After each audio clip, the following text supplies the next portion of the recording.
हाय दोस्तों, welcome to our channel investing with Dhan. दोस्तों, मेरा आपसे एक क्वेश्चन है। इस दुनिया में ऐसा कौन है जो पूरी दुनिया में कहीं पर भी इन्वेस्टमेंट कर सकता था, लेकिन उसने चूज किया कि वो पूरी दुनिया में सारी इन्वेस्टमेंट छोड़कर इंडिया की एक पर्टिकुलर कंपनी में इन्वेस्ट करे?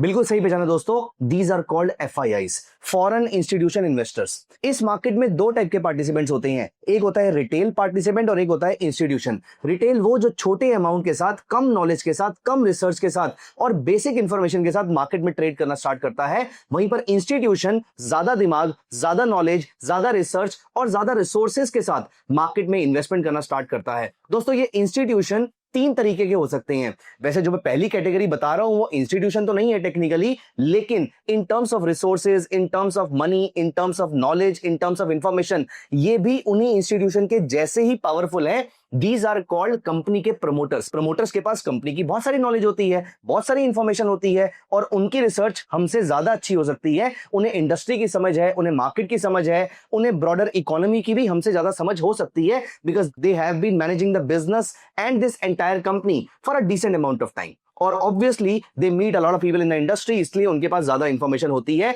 लेकिन अब हम आते हैं दो एक्चुअल इंस्टीट्यूशंस की तरफ, जो एक्चुअली में देखा जाए तो बहुत ही ज्यादा पावरफुल होते हैं, बहुत ही ज्यादा नॉलेजेबल होते हैं, बहुत सारी इंफॉर्मेशन इनके पास होती है एंड ऑल्सो सबसे ज्यादा रिसोर्सेज इनके पास होते हैं। These are called DII and FII। And दोस्तों, इनमें से भी DII जैसे कि म्यूचुअल फंड्स हो गए या इंडिया की इंश्योरेंस कंपनीज हो गई, पेंशन फंड्स हो गए, ये सारे तो इंडिया की मार्केट में इन्वेस्ट करेंगे क्योंकि इनका तो मैंडेट है ऐसा। लेकिन अब आप सोचिए, ऐसा एक इन्वेस्टर जो मैंने स्टार्टिंग में जिस बात से मैंने इस वीडियो को शुरू किया था, फॉरेन इंस्टीट्यूशन इन्वेस्टर, ये कनाडा में इन्वेस्ट कर सकते थे, ये नॉर्वे में इन्वेस्ट कर सकते थे, ये चाइना में इन्वेस्ट कर सकते थे, जापान में कर सकते थे, इंडोनेशिया, बांग्लादेश या और भी किसी country including US and UK, ये वहां पर भी इन्वेस्टमेंट कर सकते थे। लेकिन दे चोज कि वो इंडिया में आके इन्वेस्टमेंट करेंगे। कारण जो भी रहा हो, ऑफ कोर्स कारण हमें मालूम है, because India is one of the brightest spot in this entire world, ऐसा मुझे लगता है। ये एक मेजर कारण मेरे अकॉर्डिंग है जिसकी वजह से वो इंडिया में इन्वेस्ट कर रहे हैं। अब इंडिया में भी अगर वो चाहते तो आप सोचिए, वो इंडिया के ETF में भी तो इन्वेस्टमेंट कर सकते थे, वो इंडिया में यहाँ के फ्यूचर्स में बाई कर सकते थे, वो FDI कर सकते थे, उनके पास यहां पर इन्वेस्ट करने के भी बहुत सारे तरीके थे। लेकिन उन्होंने FII वाला रूट चूज किया और उन्होंने कंपनी के शेयर को परचेज किया, जो इसका सबसे प्रॉफिटेबल सौदा हो सकता था। अब दोस्तों, यहां पर आता हूं मैं सबसे इंपॉर्टेंट पॉइंट की तरफ। अब मैं आपके सामने अपना एक पॉइंट रख रहा हूं और आप मुझे बताइएगा कि आप इस बात से कन्विंस्ड हैं या नहीं है। दोस्तों, दुनिया के सारे ऑप्शंस छोड़ने के बाद उन्होंने अगर इंडिया की एक पर्टिकुलर कंपनी में इन्वेस्ट किया है, I hope you would agree with me कि उन्होंने अपनी प्रॉपर रिसर्च करी होगी। उनके पास कोई इंफॉर्मेशन तो ऐसी है जो शायद हम लोगों के पास ना हो।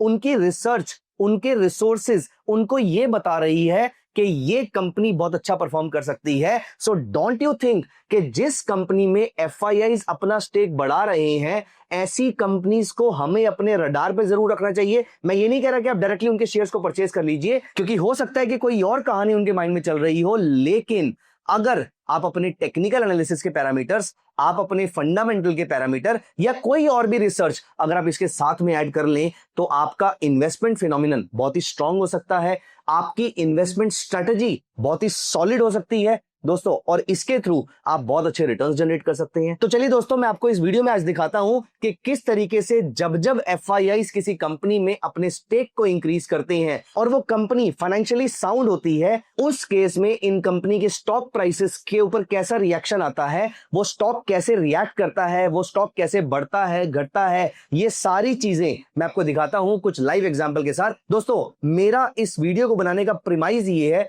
कि इंस्टीट्यूशंस में FII एक बहुत ही स्मार्ट इन्वेस्टर है।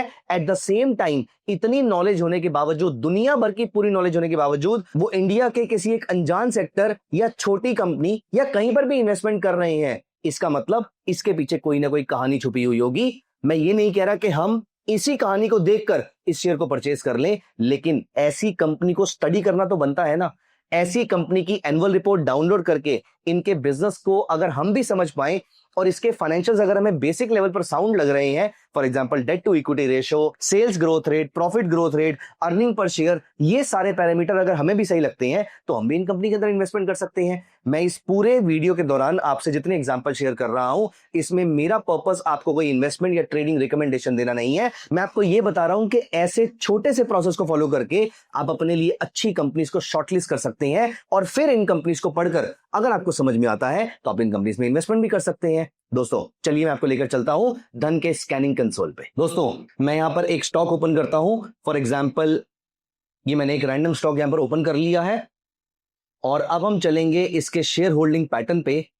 ये रहा इसका शेयर होल्डिंग पैटर्न और यहां पर आप नोटिस कीजिए कि अभी तक एफआईआई की होल्डिंग यहां पर 0% चल रही थी, लेकिन ऑल ऑफ अ सडन मार्च 2024 में इनकी एफआईआई की होल्डिंग 27.33% हो जाती है। Imagine 27.33% is a huge number जो एफआईआई ने ऑल ऑफ अ सडन यहां पर एक्यूमुलेट किया। 0% से 27% के आसपास एफआईआई की होल्डिंग पहुंच जाती है। दोस्तों ध्यान दीजिए ये होल्डिंग कब बढ़ी, ये होल्डिंग बढ़ी मार्च 2024 में और यहां पर अगर हम इसके चार्ट पे आके देखते हैं तो ये रहा मार्च 2024 का एंड। तो मार्च में उन्होंने ये होल्डिंग को इंक्रीज किया, मतलब ये डेटा हमारे पास अप्रैल में आया होगा। अब आप यहां पर नोटिस कीजिए मार्च में इस स्टॉक ने अच्छा खासा लो लगाया था 200 रुपए के आसपास, लेकिन हमारे पास ये डेटा मान लेते हैं कि अप्रैल में भी आया तो भी आप यहां पर देखिए मई की स्टार्टिंग में भी ये स्टॉक अप्रोक्सीमेटली 240 रुपीज के आसपास चल रहा है और उसके बाद ये स्टॉक में अप्रोक्सीमेटली 55% के आसपास की अपसाइड देखने को मिली है।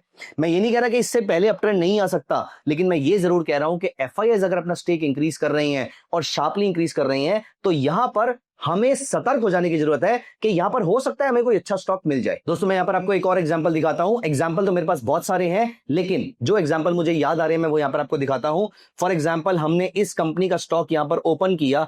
अब हम वापस चलते हैं इसकी शेयर होल्डिंग पैटर्न पे और यहां पर एफआईआई को अगर आप नोटिस कीजिए तो 0% से, देखो यहां पर सबसे इंपॉर्टेंट बात, सबसे खास बात यहां पर क्या है, 0% से ऑल ऑफ अ सडन इसका होल्डिंग जो है वो 9.5% के आसपास चला जाता है। ऑल्दो अगले क्वार्टर में इसकी होल्डिंग वापस 0% आ जाती है, लेकिन उसके बाद मार्च 2024 में फिर ये कंसिस्टेंटली 10.5-11% के आसपास ये होल्डिंग टिकी हुई है। मतलब सितंबर में ये स्टॉक हमारे रडार पे आया होगा और हमें तो नहीं पता था कि दिसंबर में होल्डिंग वापस गिरने वाली है। तो सितंबर 2023 के चार्ट पे चलते हैं और यहां पर देखिए सितंबर 2023 पे जाने के लिए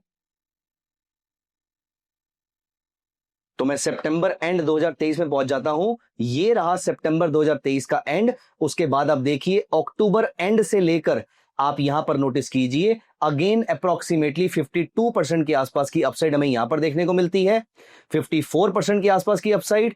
और आज की डेट में अगर मैं देखूं तो उससे पहले वो कम से कम हमें 100% के आसपास का ये स्टॉक रिटर्न दे चुका है। Isn't this amazing? Let me show you many examples. As I told you, I can show you many examples. और मैं ये नहीं कह रहा कि सिर्फ एफआईआई की होल्डिंग बढ़ रही है तो आप यहां पर बाय कर लो। एक सिंपल सा ट्रेडिंग सिस्टम लगाकर, फॉर एग्जांपल मैं यहां पर 9, 30 और 100 पीरियड का मूविंग एवरेज भी लगा देता हूं। अब आप यहां पर नोटिस कीजिए 930 से ऊपर और 30-100 से ऊपर ऑलरेडी चल रही है और जब तक ये सिस्टम चल रहा है तब तक आपका स्टॉक लगातार बढ़ता जा रहा है। आपने इसकी बैकिंग दी अपने किसी टेक्निकल एनालिसिस पैरामीटर के थ्रू या फिर आपने इसके फंडामेंटल चेक किए होंगे। आपको डायरेक्टली सिर्फ डेटा पे विश्वास करने की जरूरत नहीं है, लेकिन एक डेटा को बेस बना के आप अपने स्टॉक को शॉर्टलिस्ट तो कर ही सकते थे। दोस्तों एक एग्जांपल यहां पर और देखते हैं। फॉर एग्जाम्पल हम चलते हैं इस पर्टिकुलर स्टॉक में, इसकी शेयर होल्डिंग पैटर्न देखते हैं। इसकी शेयर होल्डिंग पैटर्न में all of a sudden change देखने को मिला मार्च 2024 में। अब हम यहां पर चलते हैं और मार्च 2024 पे अगर हम चलें, ये रहा मार्च 2024, 31 मार्च पे हम आ जाते हैं। मार्केट फ्लक्चुएट कर रही थी। उसके बाद जब हमें यहां पर बाय सिग्नल मिला और उसके बाद मुझे मिली कमाल की एक अपसाइड अप्रोक्सीमेटली 40% की। अमेजिंग नो दोस्तों, एफआईआई एक बहुत ही स्मार्ट इंसान है। नॉट जस्ट स्मार्ट इंसान, उसके पास इंडिया में किसी पर्टिकुलर कंपनी में इन्वेस्ट करने की कोई ऑब्लिगेशन नहीं है, उसके बावजूद वो यहां पर इन्वेस्ट कर रहा है। मतलब उसके पास कोई बड़ी इंफॉर्मेशन है, बड़ी न्यूज है, उसका कोई रिसोर्स, उसकी कोई नॉलेज, उसका कोई तो डेटाबेस ऐसा है जो बता रहा है कि इस स्टॉक में तेजी आ सकती है या ये स्टॉक आने वाले टाइम में ज्यादा अच्छे तरीके से ग्रो कर सकता है। ऐसे स्टॉक्स को अपने रडार पे जरूर रखिएगा और उसके बाद जब आपका कोई ट्रेडिंग सिस्टम यहां पर बाय सिग्नल दे तो आप इसको बाय कर सकते हैं। सिर्फ ये डेटा एफआईआई का हो सकता है आपके लिए काफी ना हो, लेकिन एटलीस्ट ये आपके लिए 5000 स्टॉक्स के यूनिवर्स में से कुछ 4-5 स्टॉक्स निकाल के दे देगा उसके बाद आप इसकी एनुअल रिपोर्ट डाउनलोड कीजिए या फिर आप इसके ऊपर टेक्निकल एनालिसिस के पैरामीटर्स लगा दीजिए और आपको मिल सकता है यहाँ पर एक अच्छा ट्रेड जो आपकी ट्रेडिंग को सिर्फ शार्प करेगा, क्योंकि इसमें खोने के लिए बहुत कम है लेकिन पाने के लिए बहुत कुछ हो सकता है। तो दोस्तों, कैसा लगा आपको ये पूरा का पूरा सेटअप, मुझे कमेंट में जरूर बताइएगा। और कौन कौन से स्टॉक्स ने रीसेंट क्वार्टर में अपनी एफआईआई की होल्डिंग को इंक्रीज किया है, आपका टास्क ये है कि स्कैनएक्स पे जाके अभी एक स्कैनर बनाइए, देखिए कौन कौन से स्टॉक्स में एफआईआई की होल्डिंग पिछले क्वार्टर में 0% थी या 0% के आसपास थी और अभी वो बढ़ गई है, और मुझे आपसे वो स्कैनर का लिंक चाहिए। वो स्कैनर का लिंक मैं चेक करूंगा और अगर आपका स्कैनर बिल्कुल सही हुआ हम उस कमेंट को पिन भी कर देंगे। दोस्तों, मिलते हैं अगली वीडियो में। Thank you so much, bye bye, take care of yourself.